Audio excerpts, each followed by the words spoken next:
Wolfpack, what is going on? It's your boy, the Wolf of Roto Street. RotoStreetJournal.com, we breed and feed you fantasy wolves here with your Week 10 sit starts.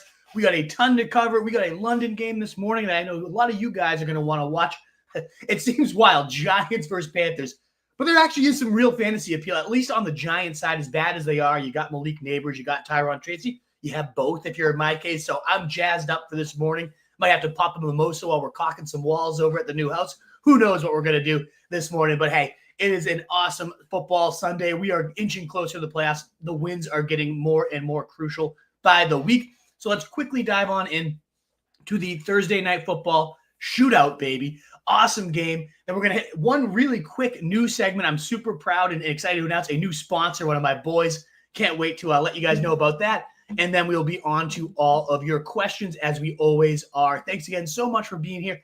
As you come on in, that thumbs up button really does help us get out to more people, grow the show. The heart button on Twitter, the shares, the retweets, it really does. We've had some Sundays with 2,000 plus people here live. It was amazing setting the record last weekend. Can't expect it every week. We had over 400 questions too. It was so awesome. So thanks again so much for being here. My man Campanelli's behind the mics, checking for any super chats, making sure everybody's behaving on over there. So let's dive on in to a Week 10 Sunday. Let's get this one, Wolfpack. In terms of Thursday night football, obviously, Jamar Chase, Joe Burrow, they did some bad things. Hopefully your Thursday did not ruin your Sunday and you were facing a stack of those two because you'd be down 90 points already. So praise out to anybody that is in that situation. Hey, maybe you can dig it out. But that is always the worst feeling. Even if you just face one of them, you're like, this kind of sucks. But you can dig yourself out of that hole. Facing a guy, though, Jamar Chase, 11 catches, 264 yards, and 3 touchdowns. The craziest thing is this isn't actually even his career highs. He's had one game against the Chiefs back in the day, a fantasy championship nonetheless. That was actually even higher totals than this. And that just goes to show you what a monster. But 17 targets, absolute beast. Maybe the number one overall pick moving forward when I do my rest of season rankings on Monday. Joe Burrow also getting 428 yards, 4 touchdowns, completing 34 of 56 passes. Now the only quarterback to throw for over 400 yards, 4 touchdowns, only 1 interception, and lose a game twice. And both of those games came this year against the Ravens. It's just a crazy stat that I wanted to toss out there. But poor Burrow, nothing else this guy, nothing else Jamar Chase could have done. The defense just completely faltered in the second half there. But that's because Lamar Jackson, 290 yards and 4 touchdowns himself. What a fun game. But when you get a Thursday night game like that, you can't beat it. 7 carries for 33 yards as well. Just your number one quarterback moving forward, as everybody already knew. What a season, though. The fact that defense has taken such a big step back has really unlocked Lamar, better than even his MVP season, either of the MVP seasons he's had. He's just going absolutely bananas. This is the 4th time he's had multiple touchdowns this year. Crazy. 4 touchdowns. It's nuts. Bateman also the target hog this week, leading the team with 8 targets, 6 catches, 54 yards, and a score. He's not dead yet. And there's a lot of reports here. Schefter said that Deontay Johnson was going to be behind Rashad Bateman when he got here, and he only had 2 targets, 1 catches, 6 yards. I think he's droppable at this point. It seems like he is distantly behind Bateman. Even Mark Andrews reemerging from the dead there, 7 targets, 6 catches, 68 yards, and a score. 93% of the routes I know likely was out. Still very nice to see that trend here moving for Mark Andrews the right way. Really, the only other guy not getting in on the action was Zay Flowers. He did have 6 targets, 4 catches, 34 yards. Pretty disappointing, though, for a guy that's been, in the 25, 30-point range, looking like one of the best receivers in the NFL in terms of separation after the catch. I love what Flowers is doing. Just was one of those weeks when you have so many mouths, it happens. And then the only, other takeaway that I have is Chase Brown. He now has 54 touches the last 2 weeks. Insane in its own right. Other running backs on the Bengals have 0. He is literally the only guy getting the rock. I know Khalil Herbert technically touched the ball this week, and he fumbled it right away. I still think he's a decent hold, but that was not a pretty auspicious debut here. So Chase Brown moving forward. I'm going to probably rank this guy in my top 12 rest of season running backs. I don't know how you can't when you're getting every single touch within a top 5 overall offense here. I'm a really big fan of the player and love the receiving role tier too. 9 receptions. I mean, that is beautiful. 9 catches, 52 yards. Two. He's been lights out these last 2 weeks with no Zach Moss, who is not expected to be back until the playoffs if they were to make it. And that doesn't seem all that likely. Mike Gesicki was the only real disappointment on the Bengals side. 4 catches, 9 targets, 30 yards. The 9 targets were beautiful. You love to see that, but ultimately did not do much damage. I know we recommended him quite a bit on Thursday night, and my apologies already. At the end of the day, 4 catches for 30 yards might end up actually being a top 10 tight end week, given the state of the position, but we all were hoping for more. And the last 2 names I will toss out, and then we will get on into the we have 1 super chat already, so we'll pop right over to that, and then we will ultimately get into the rest of the news for the morning. We had Keaton Mitchell make his debut. He didn't touch the ball, but just a reminder that this guy is so damn explosive. I know Justice Hill, he got a nice contract. He's likely ahead of him as the number 2. But at the end of games and mop-up duty, if he starts getting 5 to 8 carries when they're blowing out teams, we've seen Keaton Mitchell before. And we don't know that he's guaranteed to look like that same exact Keaton Mitchell, but we have seen him rip 80-yard touchdowns. Only Devon Achane was more efficient on a per-touch basis last year. The guy's dynamite. So if he is healthy and in this offense, he could be a real monster. So in deep leagues, someone to look stashing. And then Khalil Herbert, as we mentioned, did fumble the ball.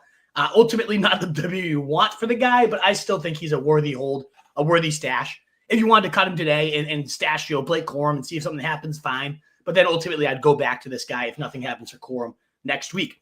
So that's all I got for Thursday Night Football. Took it down to only 6 minutes here. Love to do that. Let's dive on into a couple super chats. Kicking off the day, Anthony Fella, thank you so much for your super chat, brother. Always coming in and supporting your boy. It is so appreciated, and hopefully you're crushing it. I know you always are. What's up, Wolfpack? Start 1, full PPR. DJ Moore or Juwan Jennings? Thanks, as always. Crazy Fella, I honestly want to go Juwan Jennings here, too. There's a few underlying stats I'll toss at you that help me kind of make that case. I don't know if my rankings reflect this. I do know I need to add Nico Collins to my rankings. That was one thing I woke up to this morning. I was like, oh, crap, didn't see that one.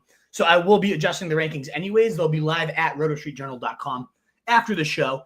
But I do always like to adjust them on the fly if I feel something when you guys ask questions. And this is one that does make me think something. I do really like Juwan Jennings. There's metrics in terms of yards per route run against zone coverage, which the Bucs run at, I think, the 2nd or 3rd highest rate in the league.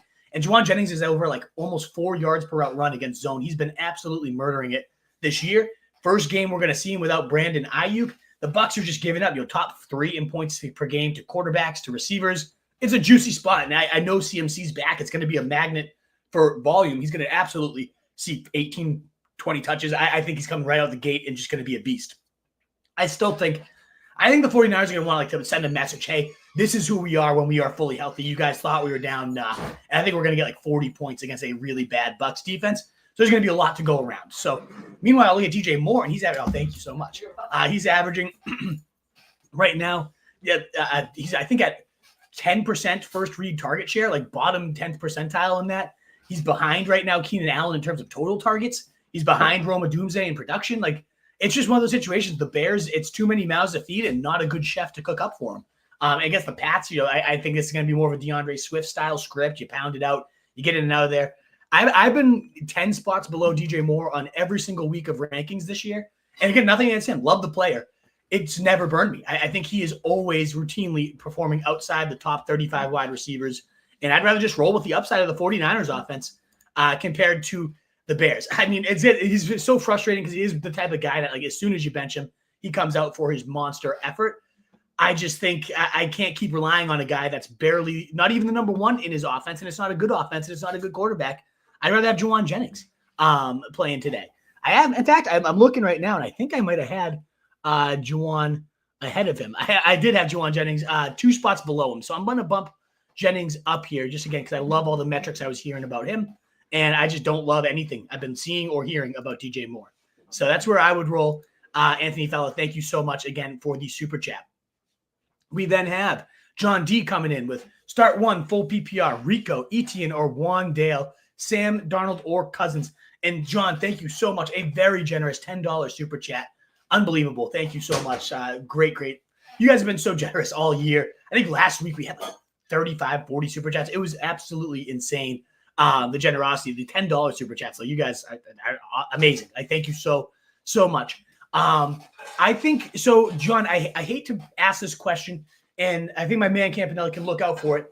Full PPR really does it, and please do include the scoring, guys, when you ask your questions, because a guy like Wandale, it really makes a huge difference when you're getting like 11 targets, 9 catches and they go for 20 yards. Like, okay, standard league, of course, that means nothing. Full PPR league, that's a really nice baked-in floor. Half is obviously the middle ground.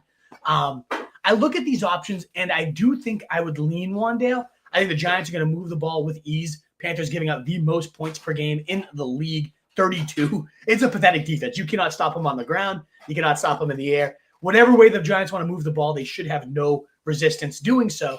And so I do like Wan'Dale, especially with no Slayton as well. I think if it's half or full PPR, I would be going Wan'Dale. I can't imagine you'd even be asking this question if it was a standard league because Wan'Dale's useless in those.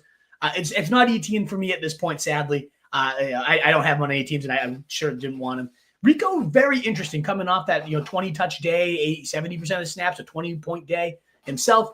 But what's this offense going to look like with Cooper Rush, a tough run D, a tough front seven there for the Eagles? It's not something I love going after or targeting right now. And so I lean right now Wan'Dale for this one, especially if you get full PPR and a little closer between Rico and Wan'Dale and a half. I probably still lean Wan'Dale because of the matchup, though, John D. And then for Sam Darnold or Cousins, another great question. 2 guys I have neck and neck in the rankings. I keep flip-flopping. It's, both of them in great matchups. You can't beat it. The Jags are the most generous team besides the Bucs, 2 quarterbacks, and that's how bad the Bucs have been because the Jags are so bad against quarterbacks. But then you got Cousins against the Saints team that just traded away Lattimore, that already was reeling into one of the worst defenses in the leagues. Oh man, you're making me work for this one. I don't like to look at the rankings while I do it, but I did want to take a peek. Like, who did I have higher? I had Darnold at 7 and Kirk Cousins at 8 in this case.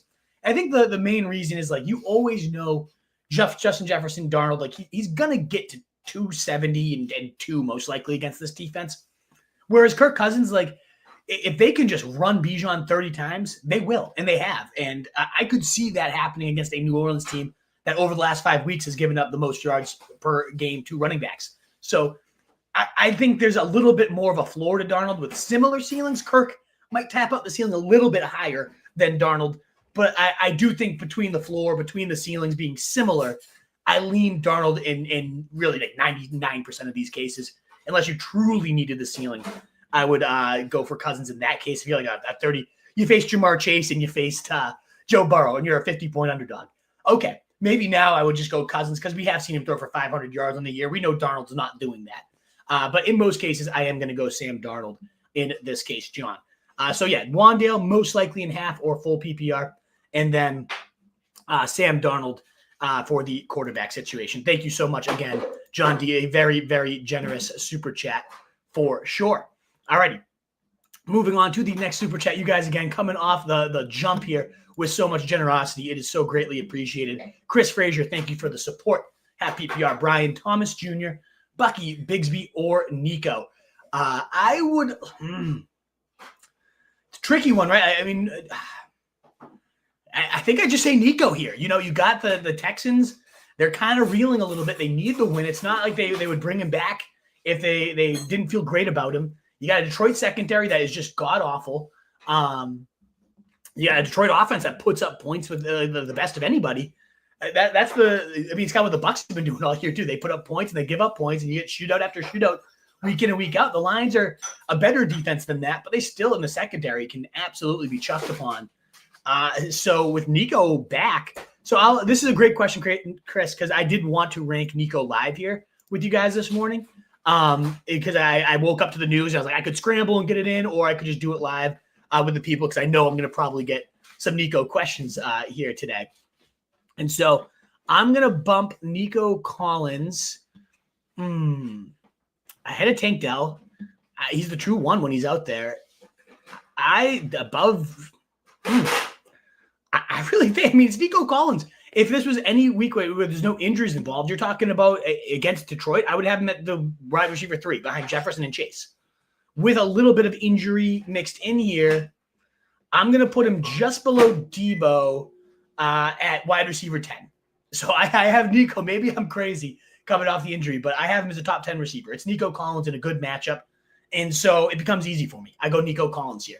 I mean, Brian Thomas, if Lawrence was playing, would be right there in the top 15 conversation, but coming off a dud, he's banged up. Now it's Mac Jones, who who knows if he could actually be worse than what we've been seeing from Trevor Lawrence. It's not a guarantee that this could be better. It really could because it's been that bad for him. But ultimately, I do think Nico Collins is the one that I would absolutely roll with. The running backs are intriguing, but, two committee guys. Bigsby, I don't want to trust at all. Bucky, I still do like, but, a three-headed nightmare. So, yeah, I'm going to go Nico there for sure. My wide receiver 10, for those of you out there with Nico questions, let me know because I am all in on him. And I'm going to just text you quick if it's possible about Nico Collins just to make sure that gets through to put Nico Collins and YouTube. All right, so that is all set. But thank you again, Chris, so much. Go Nico Collins. Just ride your horse. He's playing. It's not even – it would be one of those things if it was like a game-time decision, then it's like, maybe I can't do it because who's your backup plan? But he's in. He's playing today, so we're locking him into the lineups. Trevor might be out. It's looking like he is going to be out for his rest of season. I did not know that, though. That's an intriguing addition there. Stash Parker or Gabe? I don't know if I like either of these guys more with Trevor out. Mac Jones, as a Patriots fan, I don't love it. I don't love the experience here. So I don't think that either of them are necessarily worth stashing. If I had to pick one of them, I guess I'd go Parker Washington. Just watching how Mac Jones played here for years, it was far more the shallow, the dink and dunk type of game with Demario Douglas. So I guess I could go stash Parker. But ultimately, I don't really want either of these guys. Like Evan Ingram, I think is going to be the one that gets fed the most. And I like him fine. But I don't really want any more other than Brian Thomas Jr. and Evan Ingram. But hey, if it's one or the other, it's Parker. Thank you, Frizzlil, for the super chat. And then we got Mountain Man coming on in with PPR pick 2. Mooney, A.J. Brown, and Lamb with the injury and QB concerns.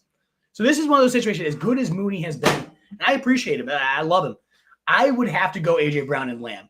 A.J. Brown, I just can't think twice about. He's just an absolute stud. Seems like the injury was far less worrisome than they were originally anticipating here. Dallas is no good. I like A.J. Brown. He's just one of those type of guys that you always play, and Lamb really is too.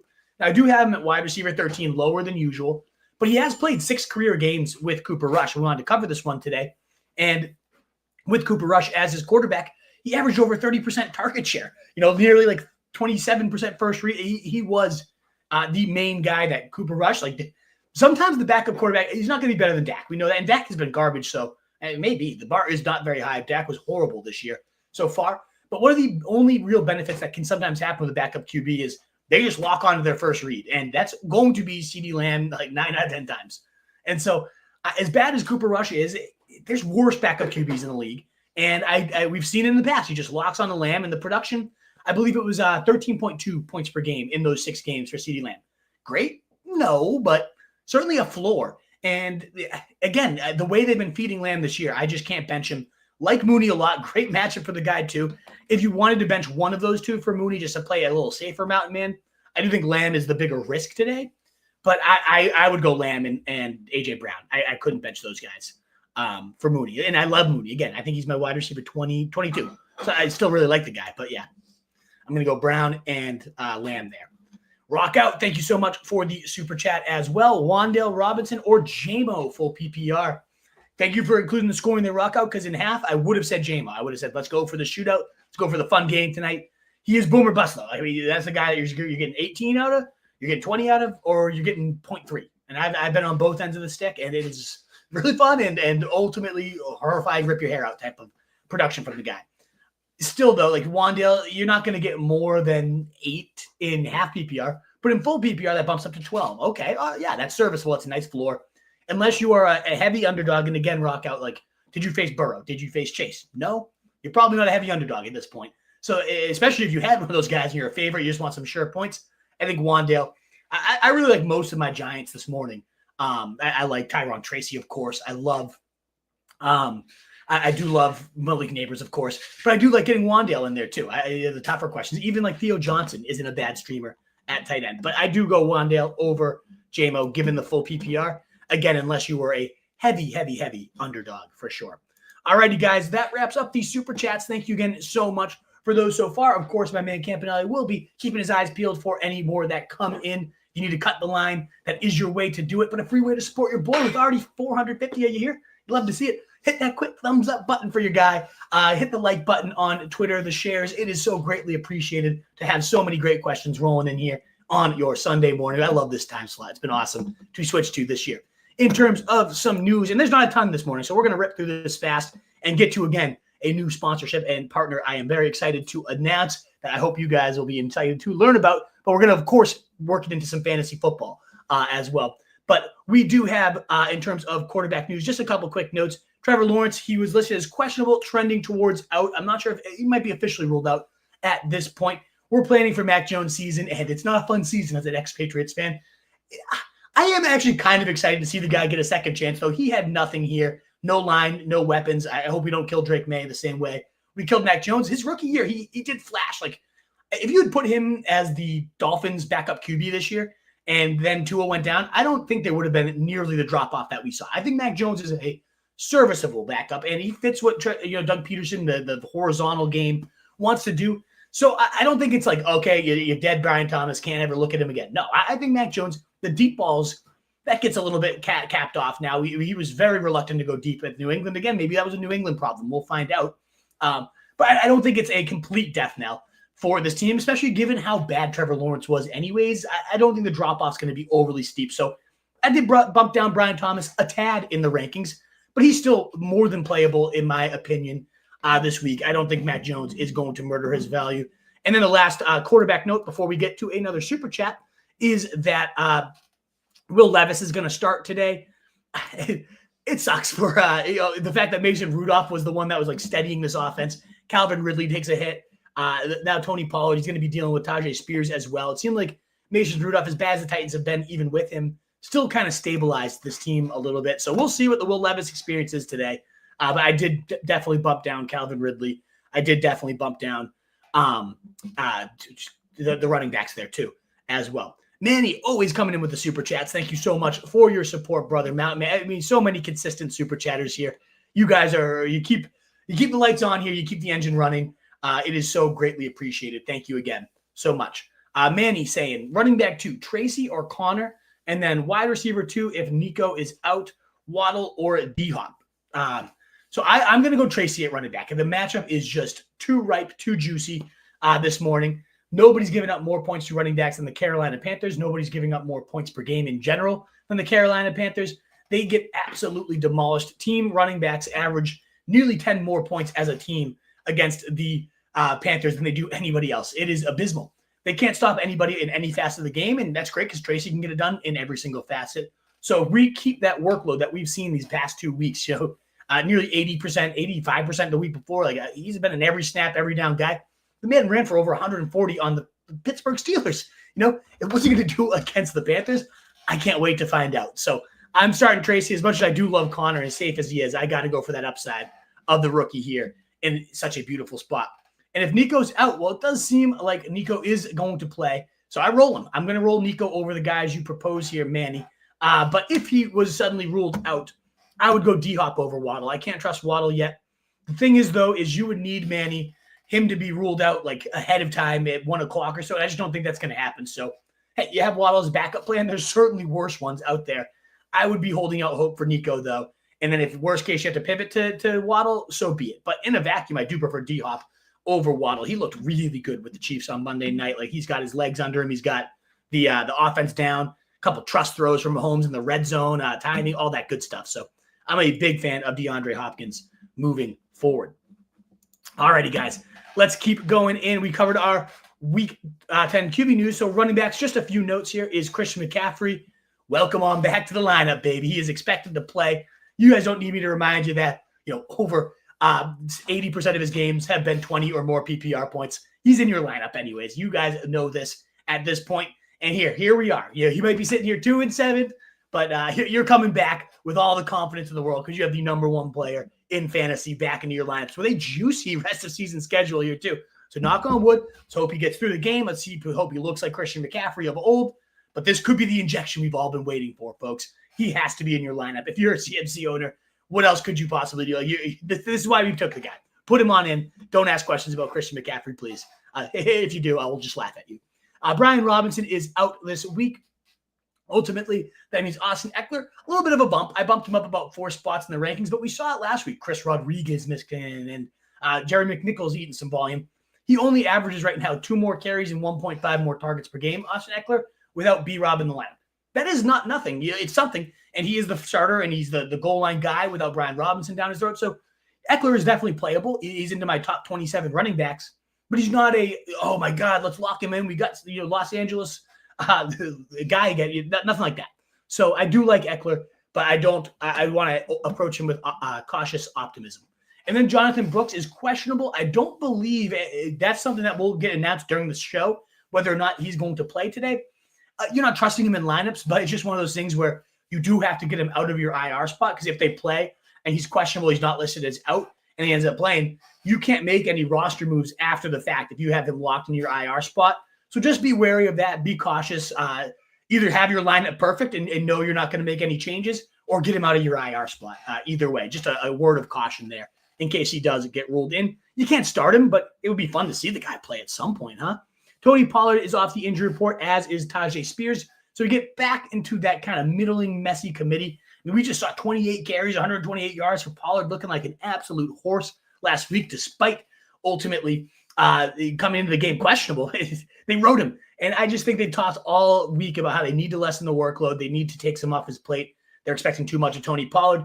And now Tajay Spears comes back. Not a good matchup either way against the Chargers. I would like to have both these guys on my benches. Pollard's still usable where you have him. Let me know if you have a Tony Pollard question. But if I can bench him, I would this week. Gus Edwards on the other side of the ball is expected to be activated, to the biggest bust of mine this year. No doubt about it, one of my horrible calls of the season.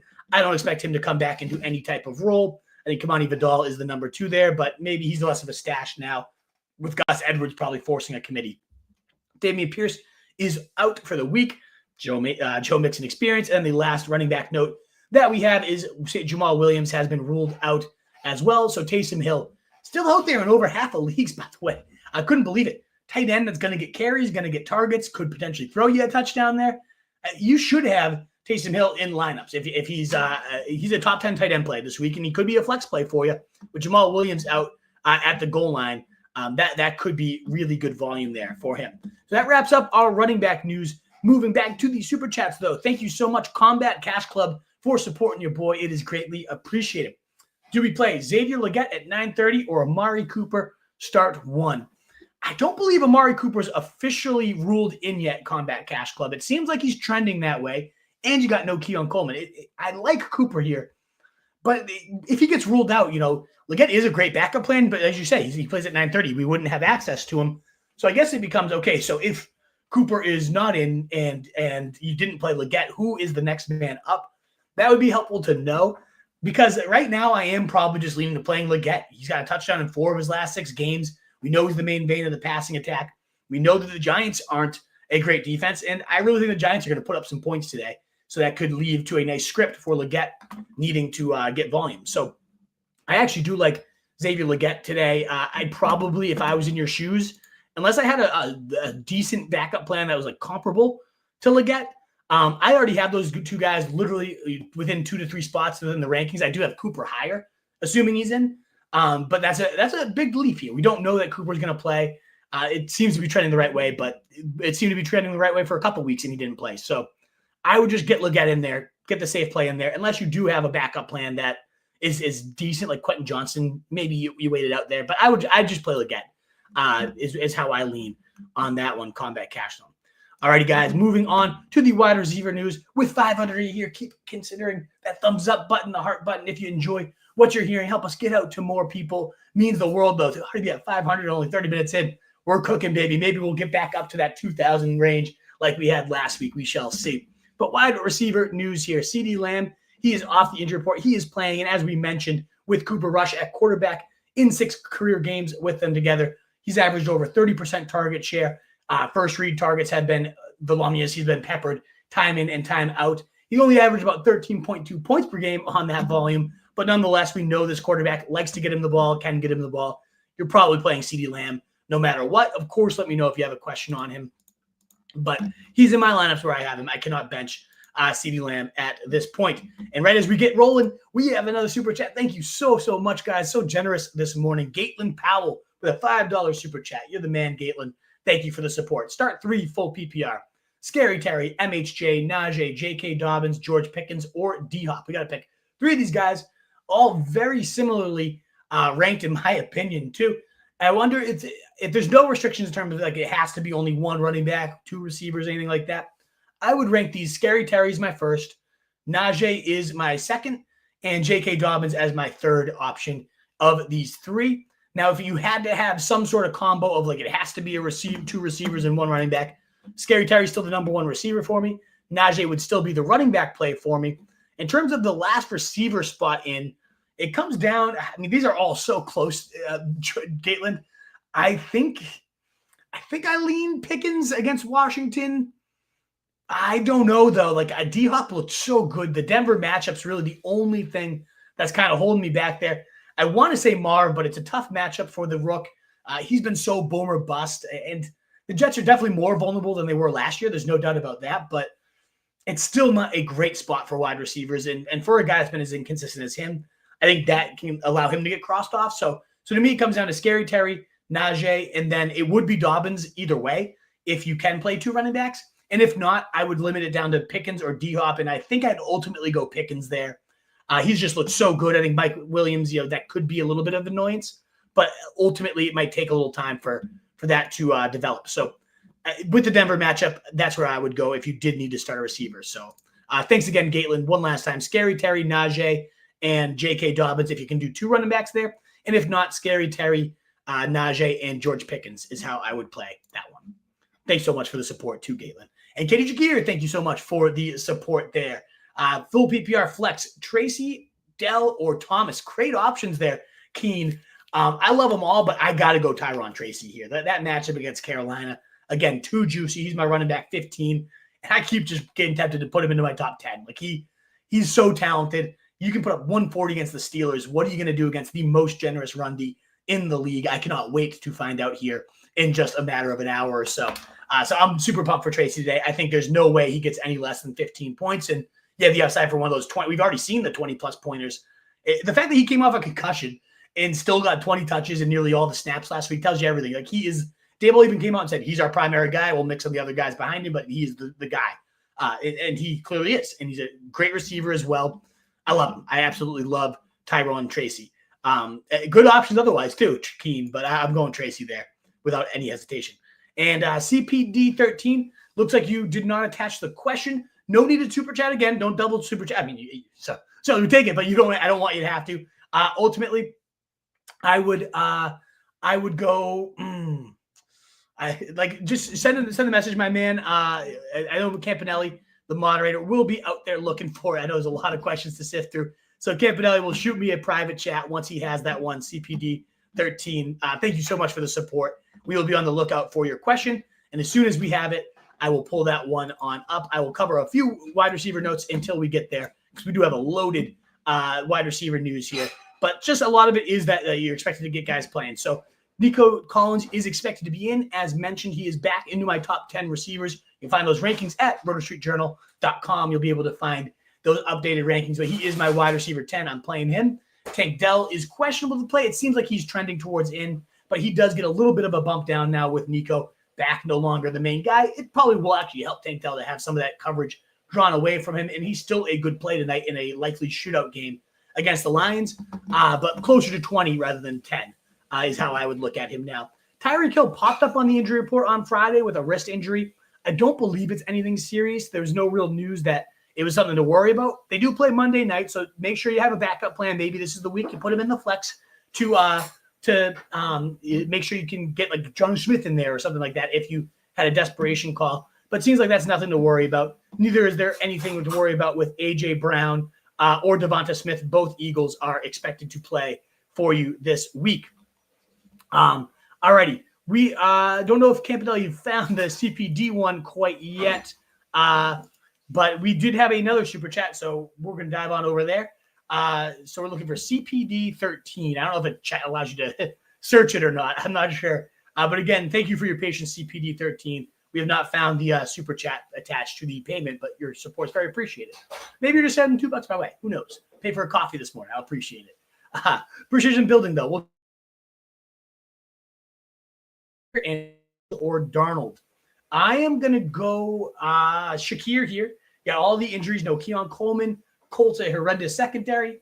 It's just always been Allen's boy all year, and even more sure volume now. So I'm going to go him, and then I got to go Daniels. I know the matchup against Pittsburgh gives you pause, and Darnold in the most beautiful of matchups. You couldn't have more opposite end of the spectrum, but I don't think Pittsburgh is like completely shut you down. You can't play your players against some type of defense. We saw Daniel Jones move the ball okay against them on Monday Night Football just a couple of weeks ago, So I think Daniels is fine. He's kind of reached that don't bench territory unless you're Giuseppe Russo and you have Lamar and Jaden Daniels, But Daniels to me is pretty much non-benchable at this point, and not for someone like Darnold. I wouldn't do that.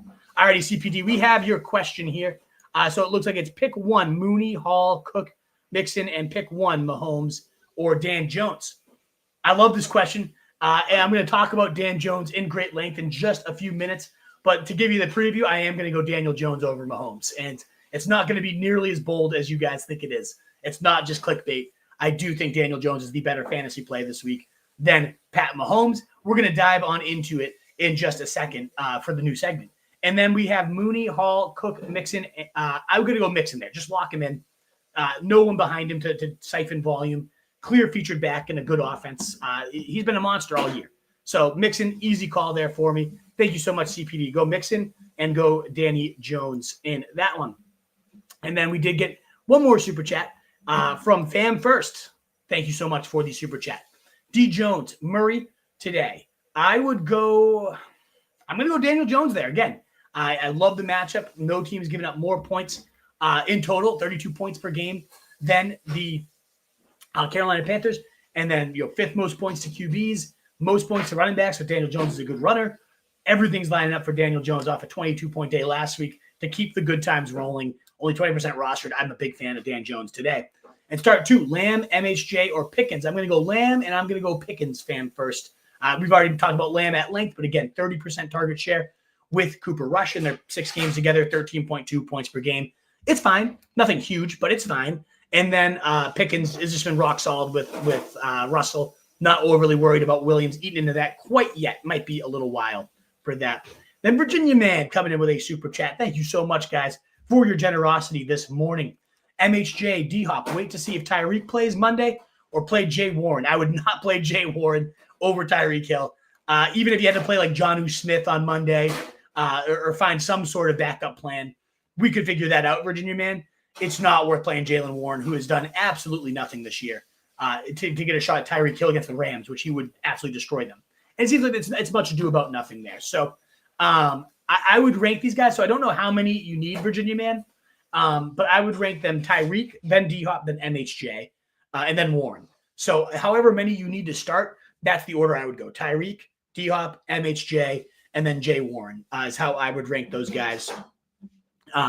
I know standard league, but that's actually even worse for Warren. And maybe he runs one in, but Najee's getting the clear goal line guy. The only value Warren's had is that he's been in great pass protector. So sometimes he leaks out and gets a little dump off. But even in standard, like you want that big play threat of Tyreek Hill going down, going deep. I'm going to go again. Tyreek, D-Hop, MHJ, and then Jay Warren is how I would have those ranked. Virginian Man, thank you so much for that super chat. And then to wrap up the wide receivers, just a few more notes here. We've got Drake London, questionable. It seems like he's trending the right way. He's gotten limited practices in throughout the week, so usually a good sign. And if he's in, of course you're playing. If he's a top 15 wide receiver play, great matchup. Everything is coming up spades there for London, assuming he is in. And if not, Mooney will go absolutely bananas. So Drake London, Deebo Samuel's also questionable, but expected to play. And yet another smash spot. Even more generous are the Tampa Bay Bucks. So I think Deebo, no brainer, wide receiver 9 in my rankings. You absolutely have to get him in. It does look like another super chat came in. Robert Mitchell, thank you so much for your support today. Who to trust, Goedert off injury or Hunter Henry? Great question, Robert. I do lean Hunter Henry. The Bears are a great defense, but a little bit more susceptible to tight ends and running backs in the middle of the field area. Goedert off the injury is a little risky. Tough to trust right off the jump there. And so Hunter Henry, who's been really, really solid in his 3 full games with Drake May, they've all been above 10 PPR points. You've seen great volume in all of them. Demario Douglas and then him vie for the target lead each and every week there. So I like what Hunter Henry's doing, and I think I'd keep riding that one out. It is, again, a scary matchup. Can't bank on the touchdowns that he's been okay for this year, given the tough matchup. But hey, you sometimes get those. You sometimes get him deep down the seam too. There's upside to Hunter Henry, and so Goedert coming off an injury. You got two mouths to feed in terms of A.J. Brown and Devonta Smith ahead of him, and then Saquon in the best possible matchup you could ask for a running back. I really think there's only scraps left for there. Hunter Henry more so the number one option in his passing game, sadly, as a Pats fan. So yeah, that's the way I would lean Hunter Mitchell. Thank you again so much for the chat. We got Darren Rizzi telling us that Chris Olave could be headed to the IR, unfortunately for him. Tough hit that he took last week. And the Saints kind of getting close to that territory of what's even the point at this point of rolling these guys out that have the bad injuries. So he is likely to be out for extended time here, potentially the rest of the year. So just be wary of Chris Olave moving forward. We already talked about Amari Cooper, and we do have another super chat from Mr. Davey Dave. Thank you so much for the $5 super chat this morning. Very generous of you. Mahomes or CJ Stroud or Daniel Jones? Honestly, above either of these guys, I would lean CJ Stroud here. I think this is, when they get comfortable and they don't get pushed, then they just run it with Mixon time and time again. But you cannot get comfortable against the Lions, and they're just really hard to run the ball against in general, top 3 run defense in the league right now. So I do think this is the week. If Stroud's going to get pushed, it's probably in a week like this. And so I do lean Stroud. I will say, though, completely unironically, I would rather have Daniel Jones than either of these guys. I know that would probably cost you a bench spot. You can't cut either one of these guys, and so that might not be doable, Davey Dave. But I do prefer Daniel Jones, honestly, over either quarterback. But gun to my head, I had to pick one of those two, Mahomes or Stroud. I see that Denver matchup really tough for Mahomes, even though he's typically done very well against them. I just see CJ Stroud having to throw it. Now you get Nico Collins back. Yeah, actually, this is a good question because I had Stroud pretty low because I thought Nico was out, and now you only have Tank Dell, but he's banged up. But with Nico in, I actually do feel good about Stroud. It opens up so much in this offense. So I'm gonna bump him back into my fringe top 12 QBs, and I confidently go CJ Stroud even over Daniel Jones at that point. Davey Dave, thank you so much for the super chat. And then wide receivers, we just had 3 other notes. Cooper is questionable for week 10. Brian, so it's the wrist. They do have the Coleman is out, so ultimately Cooper is going to be more needed if he plays. So something to check out there. Keep your eyes peeled for. I would be happy to play, not happy, but he's a top 35 wide receiver for me, Amari Cooper. We know the upside's huge. This could be the smashing debut of him for sure. So I would keep my eyes peeled on that news. It seems likely that he's going to go, and if so, I think he's a pretty good fantasy start today. NC Firearms asking, you got Myers, and thank you so much, NC Firearms, for your super chats week in and week out. You are so generous for your boy here. It is not unnoticed, and it is so greatly appreciated. Got Myers and Tillman on bye week. Start 2 out of the 6. Adunze, Taysom Hill, Ridley, Warren, Alec Pierce, or Pearsall. I would say I would start. This is a tough one. I would probably start Taysom Hill. Honestly, he's the safest in my opinion. And then I think I go Ridley. I know the Levis switch is not great for him. I'd rather have not had that happen. I wouldn't even be worried about him at all. But I can't play Warren as the clear second fiddle to Najee right now. And then Patterson comes in and probably eats a little bit more.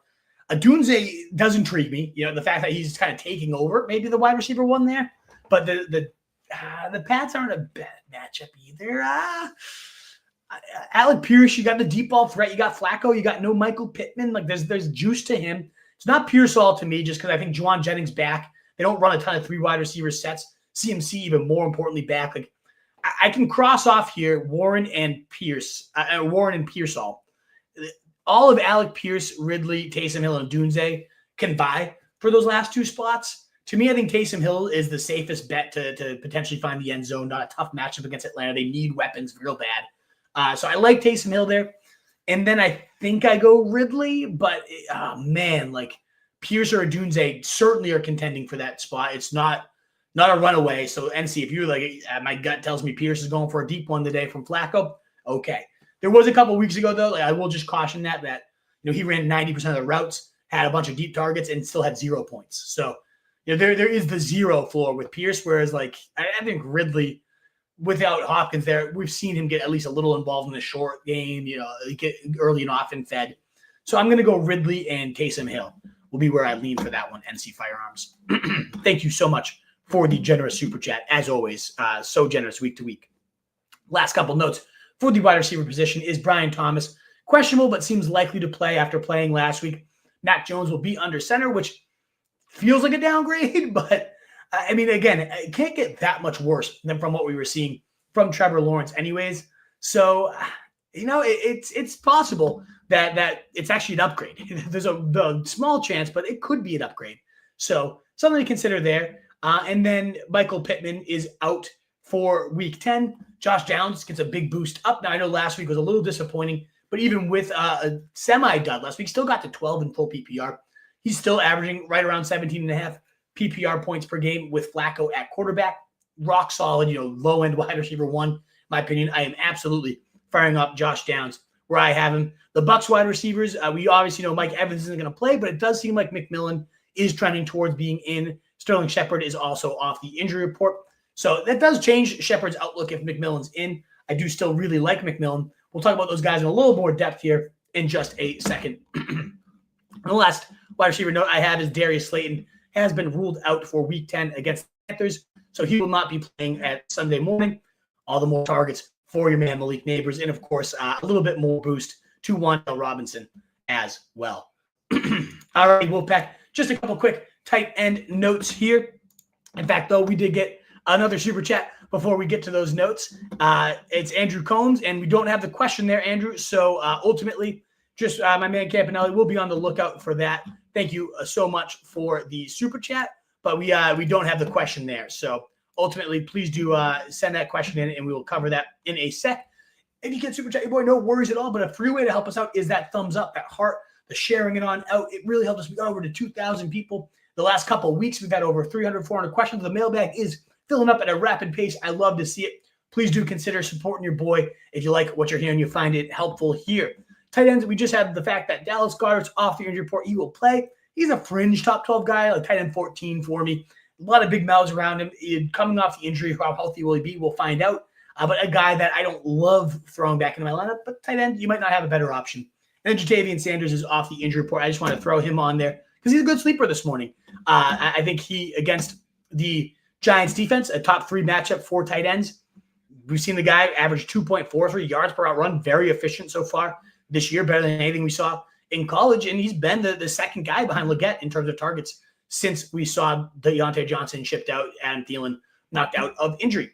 So, yeah, I think Jatavian Sanders is actually a weirdly good sleeper at the tight end position this week. All righty, guys.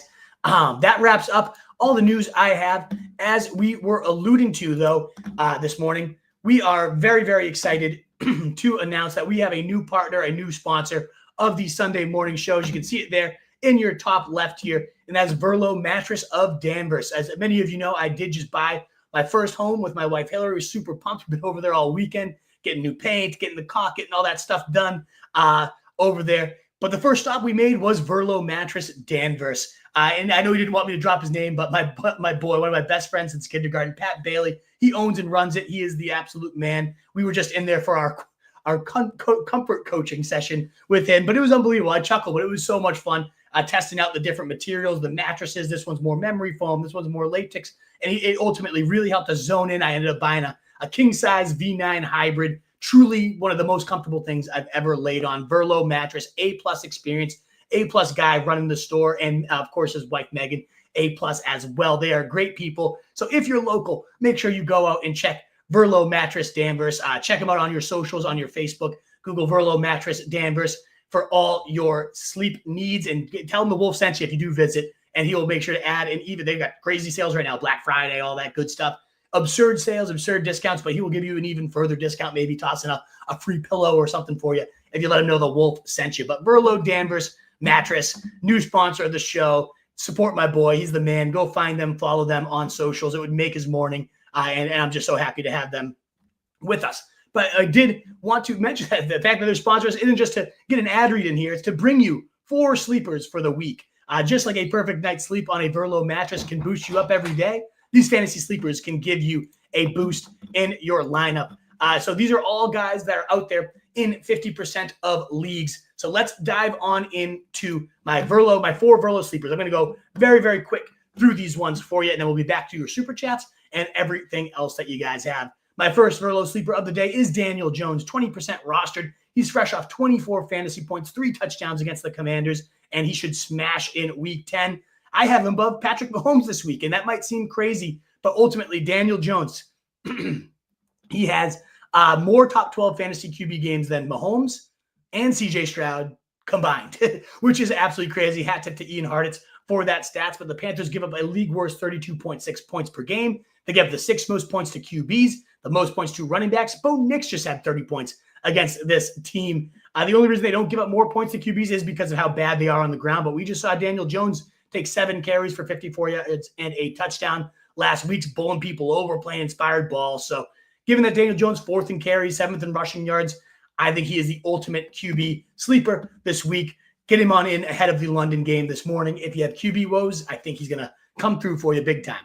If you're an idiot running back, my running back sleeper of the week for the Verlo sleeper is Ray Davis, 30% rostered. And I always want to, with my sleepers, go for a handcuff with benefits type of guy. If something happened to James Cook, we've already seen it with Ray Davis. He ultimately took 23 touches for 152 yards from scrimmage. It was beautiful. It was 80% of the running back workload that game. Love to see it. You know you're getting a top 12 running back if Cook misses time. But even with Cook healthy, he's topped 11 points in 3 of his last 4 games. He's been an absolute steamroller. Great in terms of his ultimate mop-up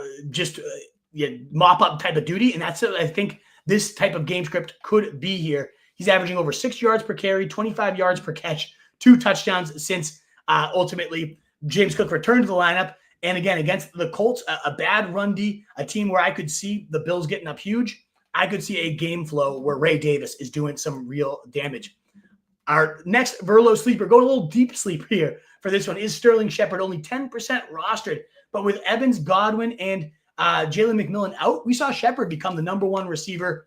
I say receiver because we know Cade Otton is the actual number 1 pass catcher, but top 5 tight end. There's no brainer about Cade Otton. He's my number 4 tight end of the week. Shepard still was dominating the slot role, has a 60% or higher slot rate these last 2 weeks. 5 targets in back-to-back weeks, 2 carries last week. He totaled 69, very nice, yards this last week. And Liam Cohen's just absolutely cooking, the offensive coordinator here. Even without the weapons, the Bucs have had 26 and 24 points the past 2 weeks with no Godwin, no Evans, still doing solid. That's 24 or more points in 7 of 9 games for your Bucs. And they're holding down the number 5 spot in points per game at 28.8 because Baker is just cooking. Matchup's not too bad here, especially out of the slot. I know McMillan's likely back too. I would go McMillan over Shepard just for the upside, but Shepard's still a great Verlo sleeper at your wide receiver position. And my last Verlo mattress sleeper, Verlo Danvers, check him out, is Mr. Jonnu Smith at the tight end position, 21% rostered. The man has logged 75% or higher route share in now 3 straight weeks since the bye. He has seen 8, 7, 6, and 6 targets across the last 4 weeks. That's 27 targets compared to 18 for Jalen Waddle. While you may be ripping your hair out if you're a Jalen Waddle owner, Jonnu Smith has been sneaky solid these last few weeks, and now he gets the Rams, a top 6 matchup for tight ends. Next week he gets the Raiders, a top 7 matchup for tight ends. Freak athlete, great speed, great after the catch. Really big fan here of Jonnu Smith. So again, Daniel Jones, Ray Davis, Sterling Shepard, and Jonnu Smith, the Verlo Danvers sleepers of the weeks. Thanks again for our new sponsor there. Check out Verlo Danvers on all your socials, wherever you are. And if you're local, go visit Pat. Go have a comfort coaching session. He will hook it up and tell him the Wolf sent you, and you'll get an even bigger discount there. So we did have Andrew Coombs question. I don't know if Campanella, you can find that one and just kind of type it into the private chat. It's tough to sift through them all right now. But we do, in the meantime, have Papa Sarno saying, sup, Wolf, half PPR, Tracy, or Downs. These are 2 of the cover boys this week, Sarno. Very tough call. So Tracy versus Downs. I got to lean here. Again, though, no Michael Pittman, only boosts up Downs. We know the numbers with just Flacco are great, nearly 18 points per game. I'm still going Tracy, though, especially in half PPR where you're not getting the full boost from every catch. And then you get the best possible matchup for Tyrone Tracy. I'm letting him rumble this morning. I'm definitely firing him up for my flex. There's Papasarno. And we're going to roll Tyrone Tracy over Josh Downs, both of them. And then Coombs, we got your messages. Wait on Tyreek or go with BTJ or Pickens and Baker or Mahomes. I am going Baker over Mahomes. Just, again, no real drop-off. Despite losing his top two weapons, it just tells me this offense is going to keep humming, and they're going to need some points there against the Niners. And then I'd wait it on Tyreek Hill. I think there's no real worries there. I think the matchup's too good against the Rams. And if he is end up out, keep him in your flex so you could move to Jonnu Smith or move to something. We'll come up with a pivot then. But I would wait on Tyreek Hill, Andrew Coombs there. NC Firearms, firing off 2 super chats for your boy. Thank you so much, NC Firearms. It is so greatly appreciated here this Sunday morning. Start Hawkinson, Taysom, or Laporta. I would lean. I'm going to cheat and look at my rankings because I do think you literally asked like my 10, 11, and 12 tight ends in a row here. And I think, gun to my head, I'm leaning Laporta. But I might have bumped Taysom over him. And let me check. So I have these guys. Taysom Hill, 9, Sam Laporta, 11, and TJ Hawkinson, 12. And actually, I have Taysom Hill above Kincaid, which I did not mean to do. So it is literally 10, 11, and 12 there for these tight ends. I do lean Taysom Hill very slightly here. No Jamal Williams. So you got the backup carries. The running back volume is a big thing there. And then Hawkinson kind of is in that, like, I'd like to see it before I trust it territory for me. I love the matchup against Jacksonville, but how much are they going to need? You got Jefferson probably feasting. Addison has his big day. Oh, are they really going to need Hawkinson today? I don't know. So he's my last option. Laporta is kind of the mix of those two, where it's been bad all year, but you don't want to miss out on his 2-touchdown day whenever it happens. Houston, actually, they were one of the worst teams against tight ends. One of the best matchups for tight ends last year. They've become a bottom 10 matchup this year, but still not something that I'm overly concerned with. I do lean Taysom Hill very slightly here, though. NC Firearms, all great options, all within one ranking of each other. But I like Taysom Hill, the volume, the usage. They're going to need him today. In the matchup against Atlanta, not scary at all. It's not that you can pin him really into a matchup like running back points, receiver points, but Atlanta's just not that great of a defense overall to any positions. So thank you so much, NC Firearms, for doubling up these super chats today. I would go Taysom Hill. Alrighty, guys. That wraps up our super chats for now. That wraps up, again, our sponsorship with Mr. Verlo Danvers Mattress. If anybody local, please do check him out. Pat will hook you up with a great deal. And I'm not kidding when I say it. Obviously, he's one of my best friends, so I am biased, but it was truly the most comfortable thing I've ever laid on. Like, I cannot wait. Counting down the days till my bed arrives and we can sleep on our Verlo mattress. So thank you again for that, Patrick Bailey, and hopefully those sleepers, Daniel Jones, Ray Davis, Sterling Shepard, and Jonnu Smith, the Verlo mattress sleepers of the day. And right on cue, one more super chat does pop in before we got to your regularly scheduled mailbag. Thank you so much, Corey Jones, for the super chat. Matt Stafford or Pat Mahomes? I'm definitely going Stafford. Tough pass defense against the Dolphins, but he's starting to cook with all his weapons back. So I feel great about him. And then Mahomes has just been so underwhelming. One good game against the Bucs, who everybody has good games against. Now against the toughest matchup on paper. I'm going to go Stafford there. And then Cousins or Kyler for full PPR. I'm going to roll Cousins. That Saints defense is abysmal. They traded away Lattimore. They already were bad. Yeah, maybe you do get the Darren Rizzi bump, the interim coach bump. I'm not banking on it, though. So I'm going to go Cousins over Kyler. I'm going to go Stafford over Mahomes there, Corey Jones. Thank you so much for your super chat and your support of the show. All righty, let's move on to the mailbag, guys. As we dive on into this, please do consider a thumbs up button for your boy, a heart button on Twitter. Help us get out to more people, keep growing the channel. And, of course, all these rankings, all my content is at rotostreetjournal.com.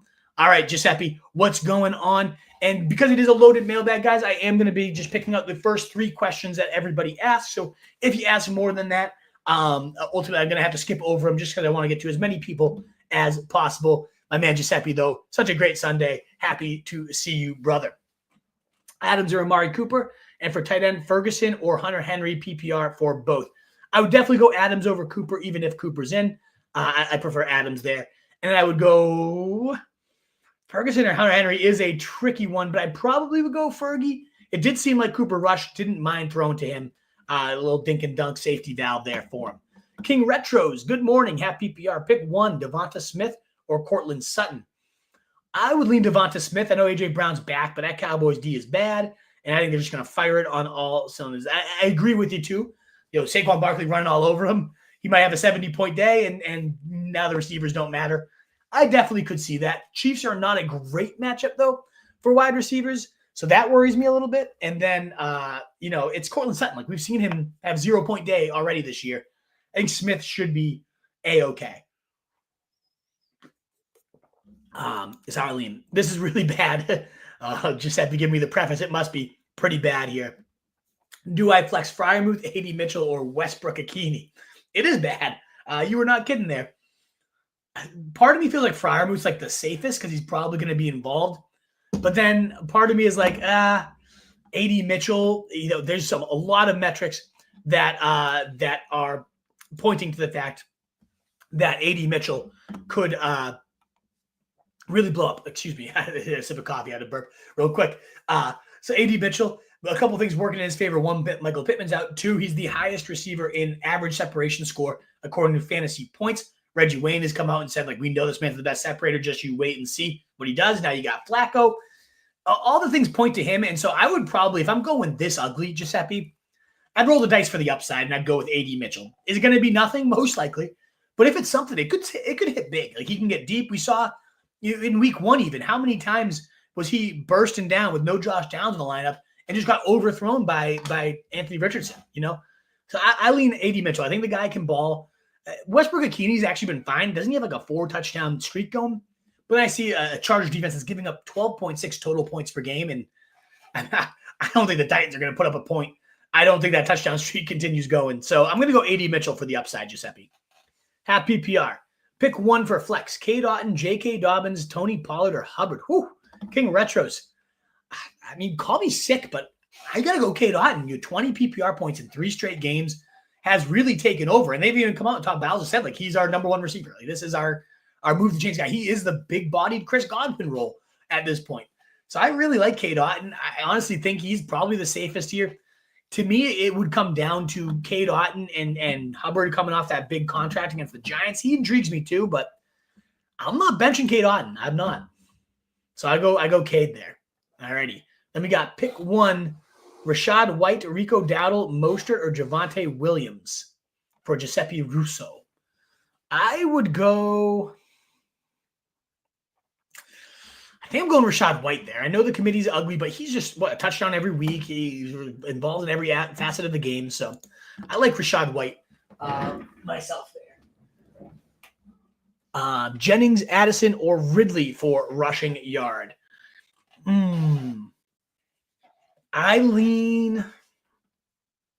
think I'm going Juwan Jennings. And it looks like you're leaning that way too. The Bucks D is obviously a great matchup rushing yard, but then also the fact that they run so much zone, and that's what Jennings has really killed, also really plays in the favor there. Stroud or Stafford. I am leaning very slightly Matthew Stafford there, Tunes, but I have bumped up Stroud since Nico Collins was announced in. Tunes, Pearsall, Douglas, Mostert, Jennings, and one receiver. We did get a super chat, so I'm going to pop on over for my man Lewis. Thank you so much, Lewis, for the super chat here. Daniel Jones or Tua. Worried Tyreek won't play Monday. I think Tyreek is playing, but you know what? I honestly have no issue going Daniel Jones. I feel great about him. He was, if you caught it, our Burlow mattress sleeper of the day at the quarterback position. So I have no issue going Daniel Jones over Tua at all. Of course, if Tyreek plays, I do prefer Tua, and I do think Tyreek plays. So I have Tua at 14 and Daniel Jones at 15. But yeah, I mean, it's close as can be, Lucius. But if you're worried, you want to just get something in there, I do think Daniel Jones is a very, very viable option. Big fan of his game this week. All righty. Tomas Medina. Oh, no, we were on Tunes there. So we had Pearsall, Douglas, Mostert, Jennings, one wide receiver, 2 flex. So sit one of these guys. I would be sitting Pearsall there, Tunes. I would not double up on the Niners, and I would definitely go Jennings over Pearsall. I think he might just hit the bench, and we don't see much of him. Full PPR, pick 2, White, McConkey, Jennings, Waddle. I would go Jennings and McConkey in full. I think White's right there. Waddle's not the guy for me here, Tunes. I would lean, I believe McConkey and Jennings is where I White's been really solid though too, huh? I still think I'm going McConkey and Jennings full PPR. Let's get some reception points up there. But if you want to sneak White in there over one of the 2 receivers, I get it. That's also very understandable. Tomas, we're going to get to you in 1 second, but we did have another super chat. You guys are so generous this morning. Thank you so much, George Barcia, for the super chat here. PPR, pick 2, Pop Douglas, Noah Brown, and A.D. Mitchell. Oh, this is the way I love getting the super chat because, like, oh, man, we definitely have to look into this one. And then also 1 flex, Ramondre or Taysom Hill. Thank you. So I'm definitely going to go Ramondre over Taysom Hill to me. If you look at any of the expected fantasy points metrics, the usage, he's getting like 70% of the snaps, and the goal line work is all his. He's getting more receiving work these days. So ultimately, ultimately, I do like Ramondre or over Taysom Hill there, and I like Taysom Hill a lot. But I feel great about Ramondre this week. And then in terms of Pop Douglas, Noah Brown, and A.D. Mitchell, I like. I got to bench one of these guys. So we already talked about A.D. Mitchell. I don't know if you hear George while I was answering Giuseppe's question, but I really do think there's some upside there today. Highest average separation score according to fantasy points. The dude can get deep. And he was on the precipice of some huge games when Josh Downs missed time earlier this year. But he was just overthrown by Anthony Richardson or underthrown. Just a disaster quarterback. But now you got Flacco. You got him stepping into a starting role most likely. I really like the player, and I think he's just kind of that guy that could break out late in the season and be somebody the rest of the year at receiver. That doesn't typically happen. I think A.D. Mitchell has that upside. And I think I lean Pop Douglas. It's a tough matchup. I mean, these are all good sleepers for this week, George. You kind of highlight like the 3 best like deep sleeper wide receivers. Noah Brown, of course, 12 targets in the past 2 weeks. He's been the clear number 2. Jay Daniels, clear number 2, is nice to have, but he also plays a lot in the slot, and that's where the Steelers are most vulnerable by a mile. And then you got Pop Douglas, tough matchup against Chicago, but 9 targets in 3 straight games with Drake May. It's 2 full games with Drake May, 21.2 and 10.2 PPR points, and it's a PPR league. So with a PPR setting, I'm going to go Pop, and then I'm going to throw the Hail Mary at A.D. Mitchell is how I would play this one. I do want to make sure I have A.D. Mitchell ahead of Noah Brown in my rankings. So give me just 1 sec to adjust that, George, because I don't want to give advice that don't then reflect on the website. But thank you again so much for the support there. Let me find A.D. Mitchell. Where do I have him ranked? Yeah, way too low. So let me bump that up. A.D. Mitchell over. He could have been the Verlo sleeper of the day the more I think about it, huh?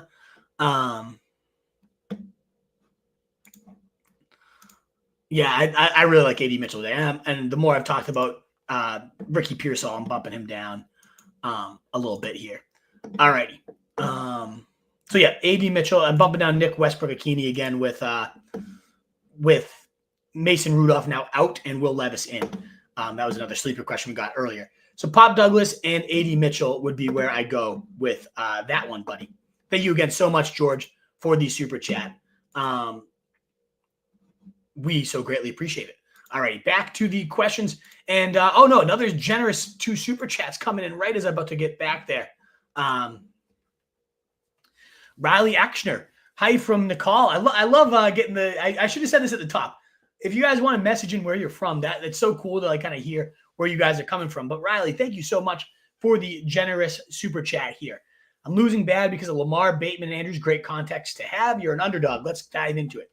At least it wasn't Jamar Chase and Joe Burrow, right? That would have been ugly. Started Gesicki, he flopped. Oof.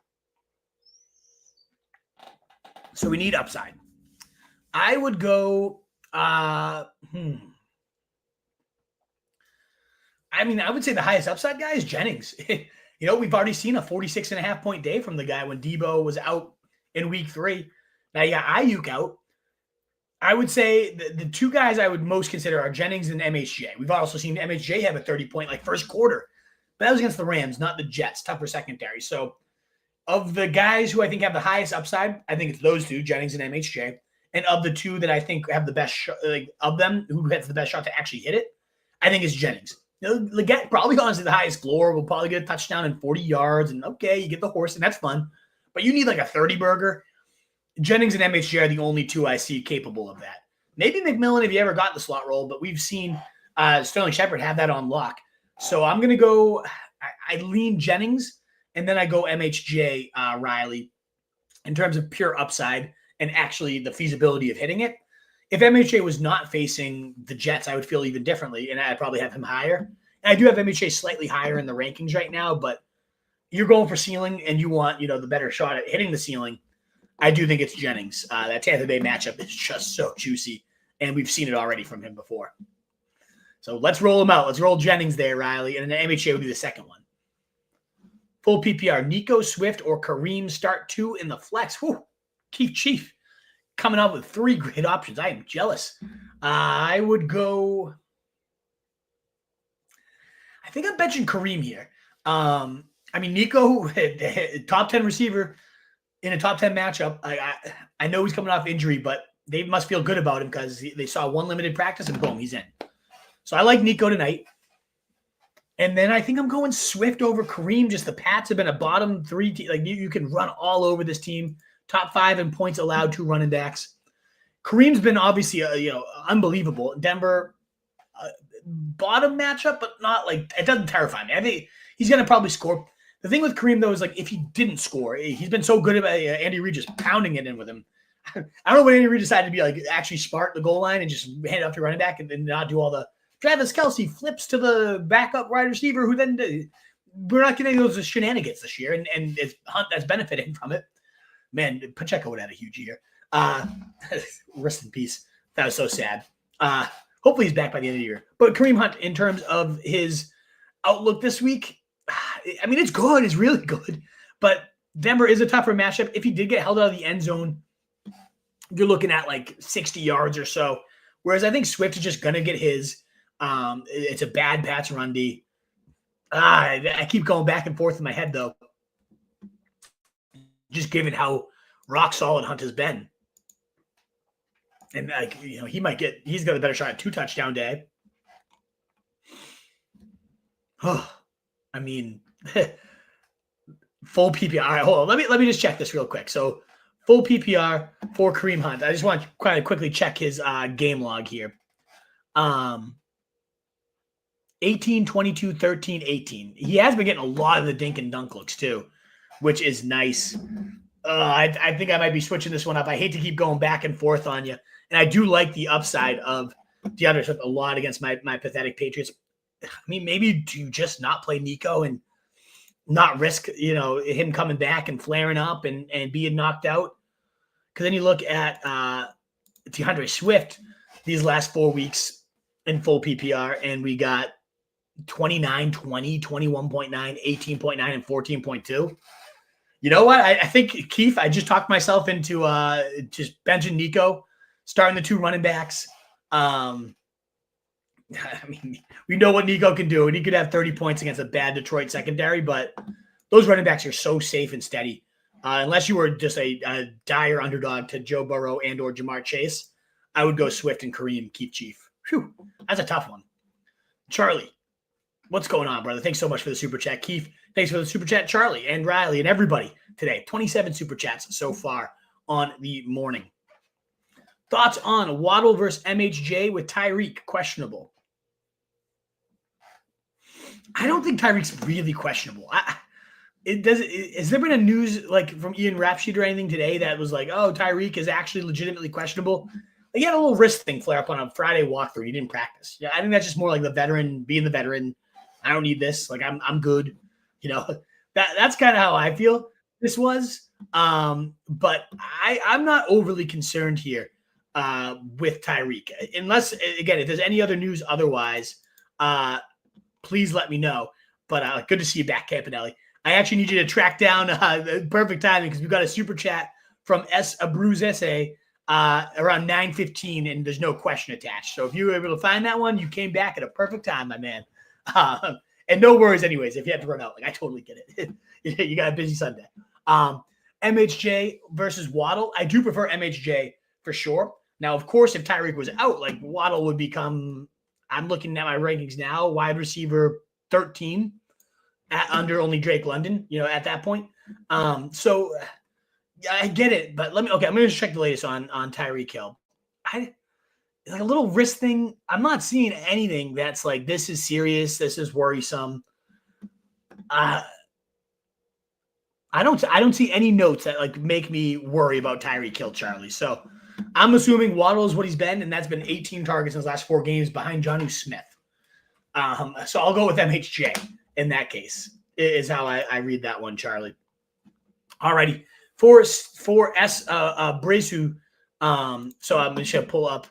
It looks like Campanelli has dug that one out. Thank you, David, for always helping out your boy here. Tolbert, Waddle, Pearsall, full PPR, or did I go to the waiver wire and go get A.D. Mitchell? I would say I would go Waddle on this case. If Tyreek is actually banged up, maybe he gets a little more design looks here. I like A.D. Mitchell, but I wouldn't pull him in there over Waddle. And I have no interest in Pearsall this week. I think he's fine in the stash, but with Jennings back, I think he's going to get kicked kind of the curb there. They don't run a ton of 3 wide receiver sets. So I lean Waddle's definitely getting benched, and then Tolbert with Cooper Rush. Yeah, he caught a touchdown last week, but that one seems thin to me. So I'm going to go Waddle over that one. Thank you so much, Steven, for the super chat. Alrighty, guys. That does wrap up the super chats so far. So we will get back to our regularly scheduled programming of the questions. It looks like we have quite a doozy of a mailbag here. So I love it. It is 9:20 here. I know the game kicks off in 10 minutes, but I did not announce that I was going to sign off super early or anything like that. So you know what we'll do is I am going to pull up here. And Trevor Lawrence.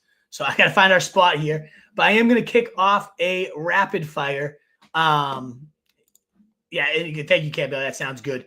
We can definitely chat after the show for sure. But we did get, right as we're about to cue it up, you guys are so generous. NC Firearms, your 3rd super chat of the day. Man, come on. You're the man. Thank you so much for your generosity here. PPR with Robinson out. Would you start Eckler over any of these 3? Stevenson, Hubbard, Cook. Also Pickens or Hunt. So I wouldn't go Eckler over any of those guys, NC Firearms. I know it's obviously nice to have Robinson out for his value, but I was looking at it in the games that Robinson's missed. We've only seen about 2-ish carries go to Eckler more than what he usually gets, and about 1.5 more targets than he typically gets. I don't know if it's game flow or not, but they've been close games, and I expect this one against the Steelers to be close and tight as well. So I like him. He's my running back 27. You got to bump up from running back 35 to 27. But it's not a huge game. It's not like a clear cut, like, okay, now we got an every down back. And Eckler's capable of it, but they work in Chris Rodriguez and Jeremy McNichols, and they just like to have their rotation there. And so I do not put him above Stevenson, who's been a true featured back, really taken off with Drake May in the lineup. Hubbard, rock solid, got that huge deal. The team loves him. Giants, not a scary matchup. And then Cook, of course, the Bills against a very generous run D in the Colts. No brainer. I'm playing all 3 of those guys above Eckler, even with the improved outlook NC Firearms. I still think those 3 definitely are ahead of him. In terms of Pickens or Hunt, that's a tricky one. That's a tough one. I do think I like Kareem Hunt, though, as we talked about, just rock solid, like touchdown a week at minimum, getting a lot of dink and dunk, too, in the PPR settings. Pickens I like, but Washington's defense is sneaky better than they've been. Last year was start whoever's facing them, don't even think twice about it. That's not them. Dan Quinn has really straightened up that secondary, that unit, and then they just traded for Lattimore too. Plus, you got Mike Williams, who I'm not overly concerned about this week, but what if he does get the fade ball? I just think there's a lot of risk with Pickens, whereas Hunt is just like lock in 18 touches in the Chiefs offense, lock in the goal line work. The man's been an absolute animal at the goal line this year. So I'm going to go Kareem Hunt there, and I'm not going to play Eckler over those other ones. NC, you've been so generous today. Thank you so much. So appreciated for sure. All righty.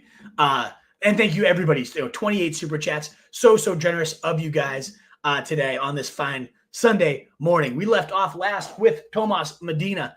Thank you again so much, Tomas. for that. And one last call for a free way to support your boy is that thumbs up button. Buenos dios, amigo. Rico, Marv, Waddle, JMO, bench 2, full PPR. Alrighty, so I would be benching here Waddle. And so bench 2. So we got to start 2.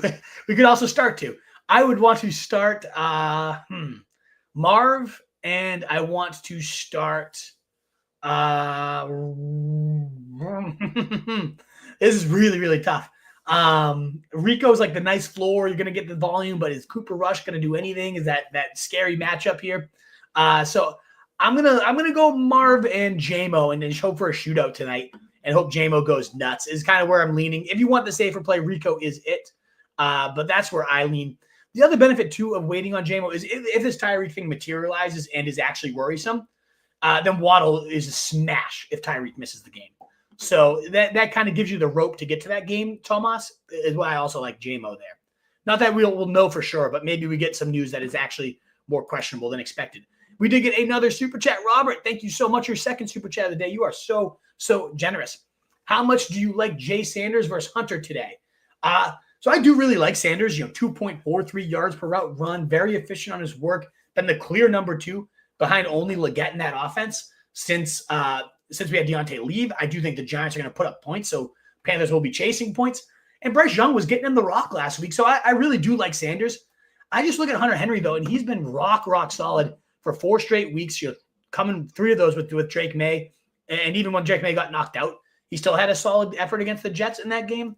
So I go Hunter Henry is where I lean there, Robert. It is close. I have them within 3 spots. So if you're like, I want some reason to actually care about this game this morning, and I cannot get myself to watch it without a piece. Okay, yeah, Sanders is close there. But I do go Hunter Henry. I have Hunter Henry higher in the rankings, and I feel pretty good about it. But Sanders has plenty of things in his cap. There's plenty of reasons to like him this week. Will likely be the number 2 target yet again, and he, again, has been really solid. But Hunter Henry has been even better in terms of half PPR since Drake May took over. We've got some really solid performances in a row. 11, 13, 9.17. So, the 7-pointer doesn't look great, but that was also the one that Drake May got knocked out of. So the 3 games with Drake May, 11.6, 13.2, 9.1, all of them were top 12 games. So I just keep riding that one out, Robert, is how I feel. Thank you again for the double super chat, Robert. So greatly appreciated here. Awesome, guys. Well, thank you again so much for all that. I am going to set up here because I do want to log off for I have Tyrone Tracy and I have Malik Neighbors. I'm a fantasy fan, guys. I need to go watch my guys play while also repainting the interior of a house. So I'm going to set a 20-minute timer here. We're going to log off just a few minutes before we typically do, and then we will be all set. So 20 more minutes for this. If you do want to get a last super chat in, like Paul just did, I will have you cut the line. But otherwise, we are rapid fire mode after we get here. Full PPR, flex, pick 2, Jay Warren, MHJ, D-Hop. I'm going to bench Jalen Warren very easily there, Paul. Been a clear second fiddle to Najee and deserved second fiddle. Najee's been looking so much better this year. So I go D-Hop, I go MHJ. I know they're both in tough matchups, but I just see no reason why Jay Warren would inspire any confidence. And then you got Patterson mixing back in this week too, probably going to siphon about 10% of the work. So yeah, I think we got to go with the receivers and go for the upside there. Thank you again, Paul, for that super chat as well. Leaving off here with Krana. It looks like Krana, you got 3 questions to start us off, and that's as we talked about the limit here. So we'll hit those first 3 for you. Happy game day. I love you, Krana. Great to see you as always. Bucky, Algier, Jay Warren, or Mostert flex PPR. I would go with Bucky there. Just super talented. The clearest path to volume of these guys. I mean, Algier has a great path if they just dominate the workload. They just destroy the Saints. He could definitely, excuse me. So I'll try to mute that if I get another sneeze here. He could get some mop-up duty, but I think Bucky, you know you're getting involvement no matter how this game script goes. Stroud with returning Nico or Stafford, 6-point passing touchdowns. I would lean, Stafford very slightly there. It could be interesting. Tyler Sperry, is Dell playing? Thank you so much, Tyler. Always super chatting your guy. As far as we know, the rumblings are he should be good to go.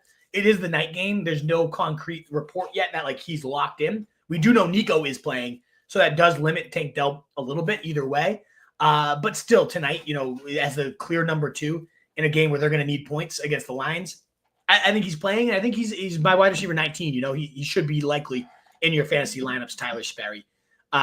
But let me know if you're considering him or anyone else, and thank you again, as you always find a way to work in a super chat to support your guy. It's so greatly appreciated. All righty, and then we're back with Crona's last question of the day. Pick 2 PPR: Cooper, Hopkins, Ramondre, Pop Douglas, Tolbert. It's Hopkins and Ramondre pretty easily for me there, Mr. Crona. What's going on, Mr. Campanelli? Saying, reminding you guys, doing the Lord's work, to like, share, and subscribe. That is true. We'd love to get some more subscribers as we go live 3 times a week, trying to help you get everything you need for your fantasy needs. Horizon Fios often super chatting. You are so greatly appreciated. It is not unnoticed. Half PPR: Shakir, Waddle, Addison, MHJ, starting James Cook. I would say this one comes down. I don't do Waddle unless, again, Tyreek's out, and we just probably won't know that, and I don't think he's going to. So I am leaning Shakir. I think here, I know you're already starting James Cook, but this is a good week to load up on the Bills offense. The Colts defense is bad. No Coleman and maybe even no Amari Cooper. Shakir would be a smash target hog in that setup. So I do lean Shakir very slightly here for that one, Horizon Fios. Thank you again so much for the super chats. All righty. We are now at Corona. Sorry, you already got your 3 questions in, but I would go BTJ and I would go Otten over Ingram. And then Campanelli, give you the warning that the moderator is there. So he's there double checking, ready to bounce you into timeout if you misbehave here. Chris Frazier, pick 1 for flex. Brian Thomas Jr., Bucky, Bigsby, or Nico. I would go Nico here. And I think, Chris, you already super chatted that one. Good morning, Murray or D. Jones. I'm going to go Daniel Jones there, Rick Goff. Todd Culver, Tua or Goff with Tyreek possibly out. I would go Goff either way, honestly. Hey, Wolf, school going on strike. That is Beverly's going on strike, not North Indiana. We got our contract last year, thank God. So we're all set here. But Beverly is going on strike, as my wife knows full well. I know this isn't fancy football, but I took Tracy and Hubbard TDs. I like it rushing yard. I think, especially Tracy, but I think certainly Hubbard's a good bet to score too. Todd Culver, Henry, Kincaid, or Hill. I would go Kincaid very slightly over Taysom Hill there, Todd. Morning, half PPR for Jadal.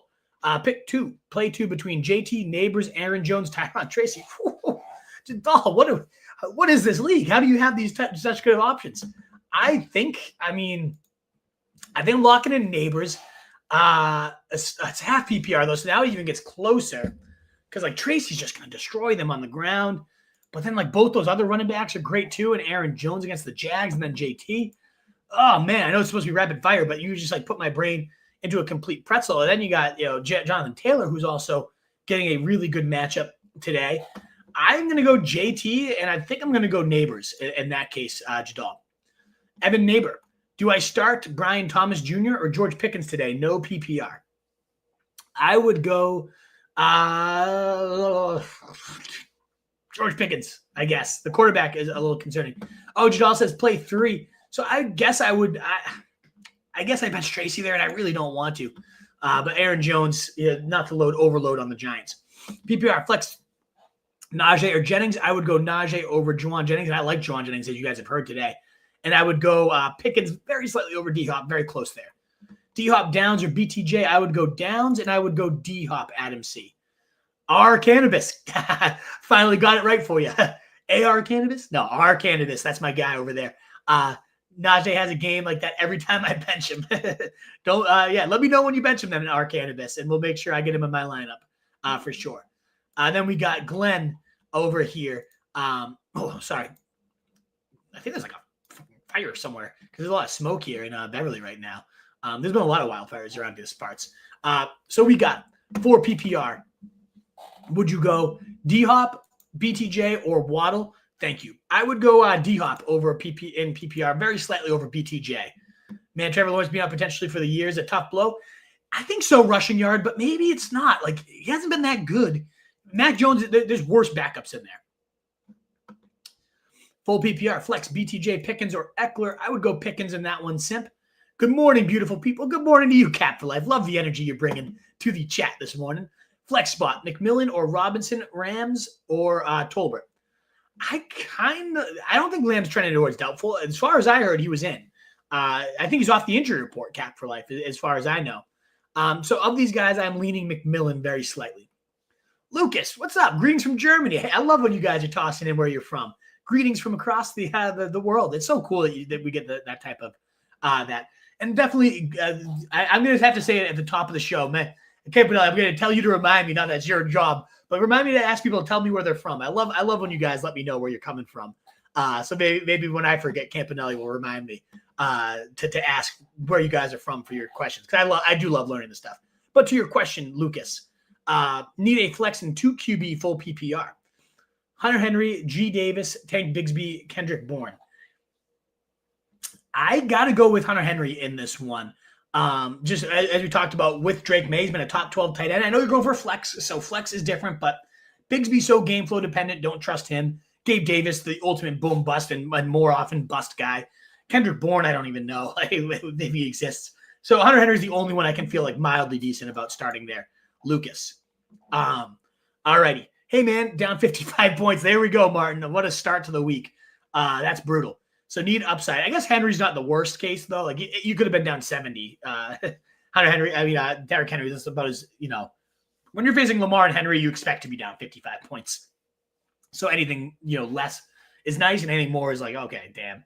Full PPR, wait and play Hill. If he plays, have Mostert. Yeah, I think you got to wait it out, especially when you're down this big, Martin, because the Rams are a good matchup for outside receivers. Start 2, May, Tua, Wilson. I would go Tua and May. Tua and May. Mooney or Josh Downs for Yayo. I go Josh Downs with no Michael Pittman in there today. Start Nico or Tyreek. I'm going to go Nico, baby. Let's go Rico Vargas. Half PPR for Lucio. Pick 2 wide receivers in half PPR and 1 flex. BTJ, MHJ, Hopkins, Downs, Najee. I'm going to go Downs, Najee, and Hopkins is how I would rank those ones. Lucio. Corey Jones, Kyler, or Cousins PPR. I would go Cousins for sure, Corey. Good morning, Daniel. 3-0 since becoming a subscriber. You guys are the best. Hey, the magic sauce. You love to hear it. So glad you subbed. And anybody else, you hear the success stories, sub on over. Come on down to the Roto Street Journal, baby. You can find us at our website, rotostreetjournal.com, or this YouTube channel. We are live for you guys. So pumped to hear that, though, Daniel. That's great validation. We usually hear when we get it wrong, not right. So I'm glad we're doing well for you. Let's keep the good times rolling. Chubb or Dowdle, rest of season. I think I go Chubb. I have faith in the Browns offense with Jameis there, whereas Cooper Rush, Dak's done for the year.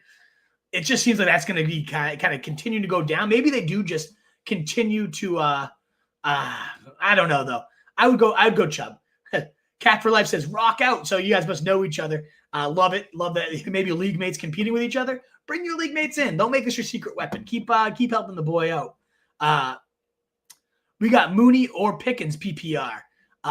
We got I'll go Pickens very slightly. Mooney or Downs in full PPR.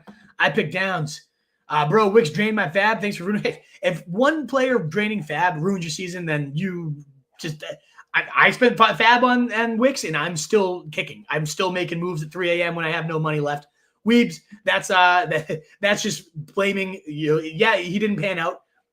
If you let one player that you didn't pan out on the waiver wire that you spent fab on ruin your year, then that's on you. I'm not going to take that out. I'll take the L that Wicks did not do well. Wasn't worth the fab that anybody, including us, recommended spending on him.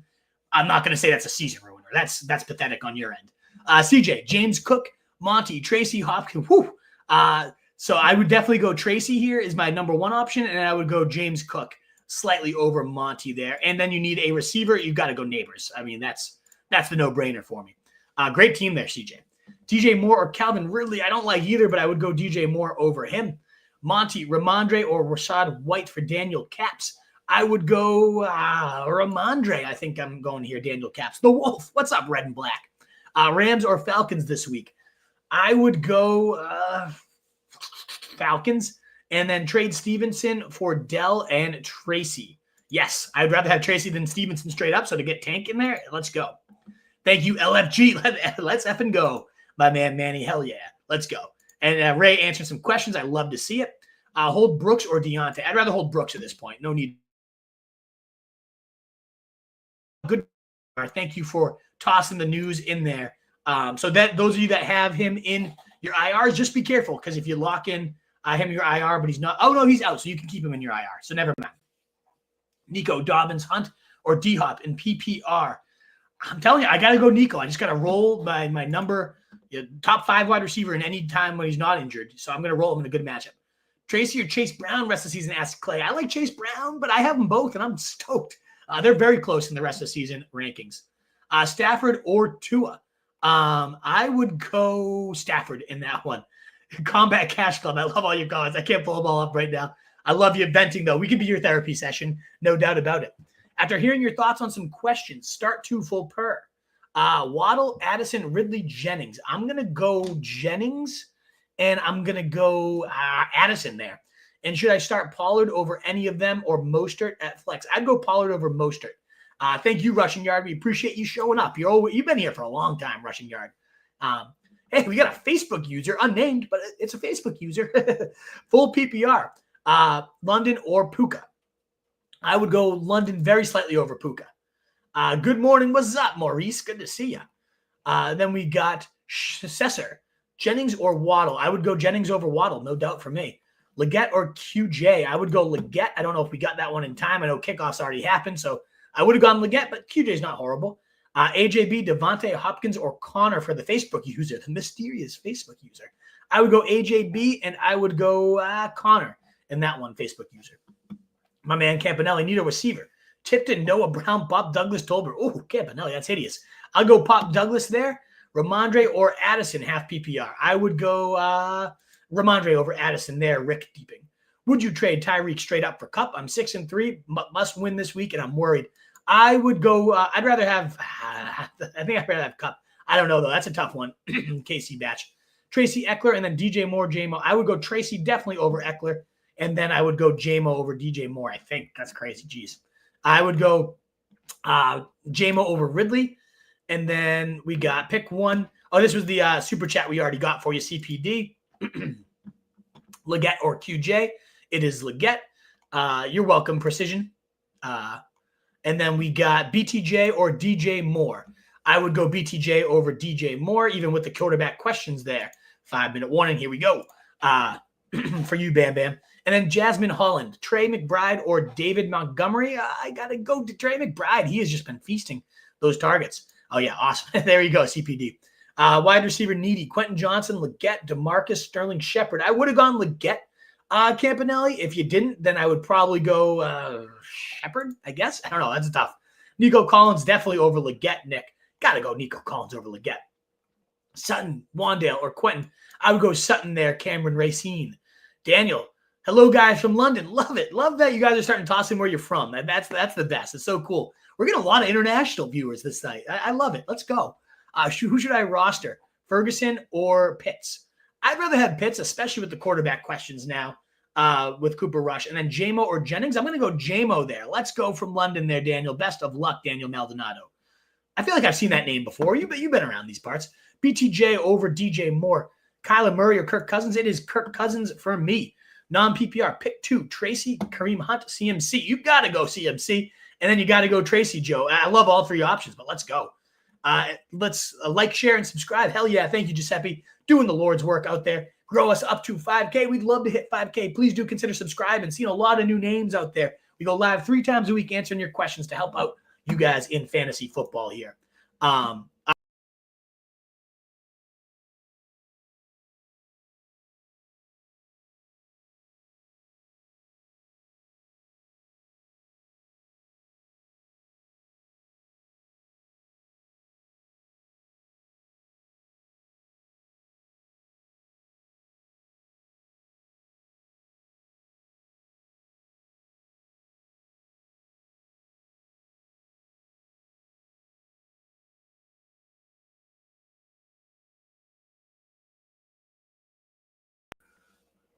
I don't know what just happened. The internet just completely fizzled out on me there.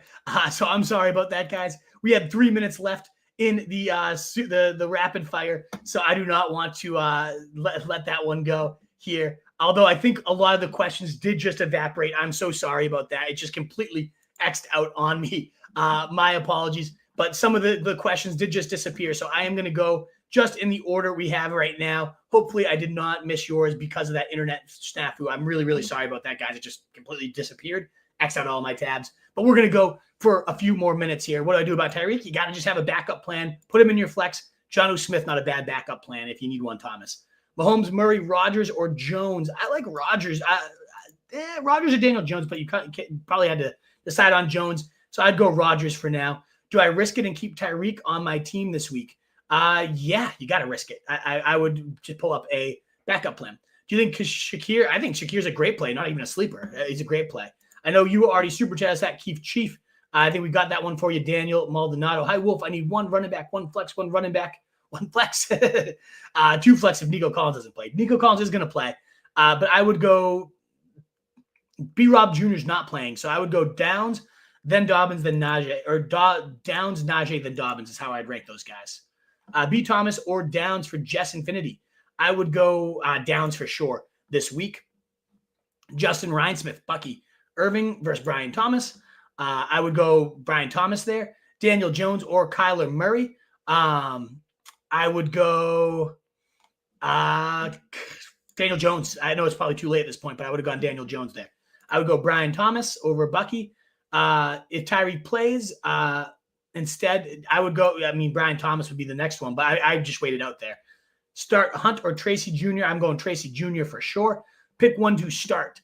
Full PPR, Bigsby or Spears. I'm going to go Spears there. I don't like either, but full PPR, maybe you get a couple dink and dunks. I'd go Devonta over Dell, Nick Walker, Ellie, Rome, Taysom Hill, Ricky Pearsall. I'm going to go Taysom Hill there. We pick one.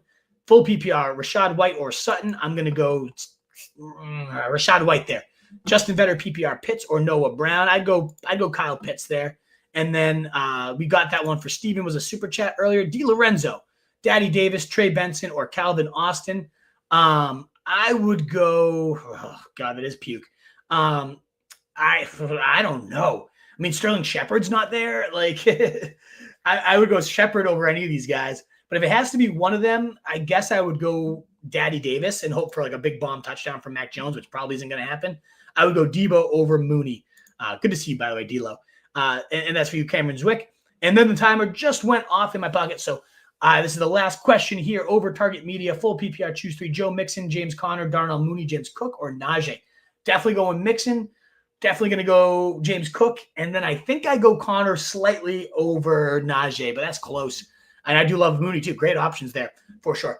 Alrighty, guys. Thank you again so much for being here. RotoStreetJournal.com is where all these updated rankings will be. Best of luck to you in Week 10. All your fantasy needs, hope they get taken care of. I, of course, am at RotoStreetWolf. Please do consider following. Please hit that sub button if you like what you heard. One last call for a thumbs up or a share or a retweet or a heart. Any of that stuff, it really does truly help us out. But what a great morning. Thank you again. Best of luck in Week 10 in a world full of fantasy sheep. Be the wolf, guys. Later.